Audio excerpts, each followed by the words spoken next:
Welcome back. Congress ప్రభుత్వం ఏ ఒక్క హామీని పకడ్బందీగా అమలు చేయడం లేదు. 6 గ్యారెంటీల పేరుతో అరచేతిలో వైకుంఠం చూపిస్తున్న సర్కార్ వాస్తవానికి మాత్రం పనితీరు రివర్స్గా ఉంది.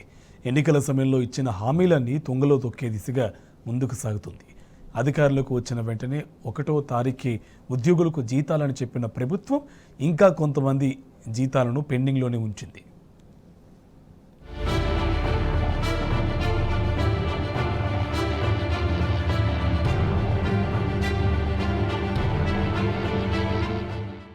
తాము అధికారంలోకి వస్తే క్రమం తప్పకుండా 1వ తేదీనే వేతనాలు ఇస్తామన్న రేవంత్ హామీ మాటలకే పరిమితమైంది. కొత్త ప్రభుత్వం కొలువుదీరి 2 నెలలు గడిచినా 1వ తేదీన జీతాలు అందని ద్రాక్షగానే మారింది.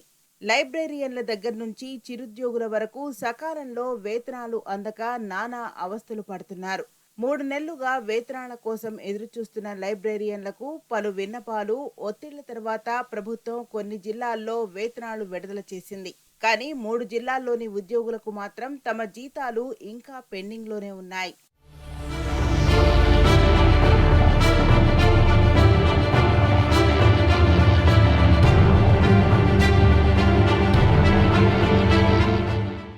సమగ్ర శిక్షణలో పనిచేస్తున్న కాంట్రాక్ట్ అవుట్సోర్సింగ్ ఉద్యోగులకు జనవరి నెల వేతనాలు కూడా ఇప్పటి వరకు అందలేదు. టెస్కో ఇవ్వాల్సిన యూనిఫామ్ కొనుగోలు అడ్వాన్స్ ను మళ్లించి డిసెంబర్ నెల వేతనాలను ఎలాగోలాగా సరిపెట్టారు. పోలీస్ శాఖలోని హోంగార్డులకు ఈ నెల 14, 15 తేదీల్లో వేతనాలు ఇచ్చారు. నేషనల్ హెల్త్ కమిషన్ కింద పనిచేస్తున్న ఉద్యోగుల్లో చాలా మందికి 2 నెలలుగా వేతన బకాయిలు ఉన్నాయి. సెకండ్ ఏఎన్ఎంలకు మాత్రమే 1 నెల వేతనం అందించారు. దాదాపు 10,000 మందికి ఇంకో నెల జీతం బకాయి ఉన్నది.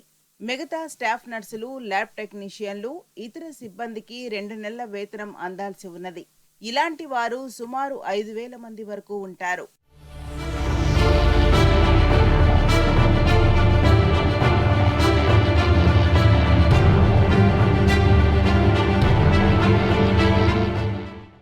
ఒకటో తేదీనే వేతనాలు ఇస్తామంటూ మేనిఫెస్టోలో ప్రకటించిన కాంగ్రెస్ అధికారంలోకి వచ్చాక మాత్రం ఆ విషయాన్నే మర్చింది. 20వ తేదీ వచ్చినా వేతనాలు అందక చిరుద్యోగులు లబోదిబోమంటున్నారు. మరీ ముఖ్యంగా కాంట్రాక్ట్ అవుట్సోర్సింగ్ పద్ధతిలో పనిచేస్తున్న వారికి ఎదురుచూపులు తప్పడం లేదు. జీతాలే కాదు, పెన్షన్ల విషయంలోనూ ప్రభుత్వం ఇలాగే వ్యవహరిస్తున్నది. రిటైర్డ్ ఉద్యోగులకు 1వ తేదీ నుంచి 10వ తేదీల మధ్యలో పింఛన్లు జమ చేయగా, గురుకులాల్లోని కాంట్రాక్ట్ ఉద్యోగులకు ఈ నెల 16న వేతనాలు జమయ్యాయి. ధూపదీప నైవేద్యం పథకంలోని అర్చకులకు 20 రోజులు ఆలస్యంగా వేతనాలు అందాయి.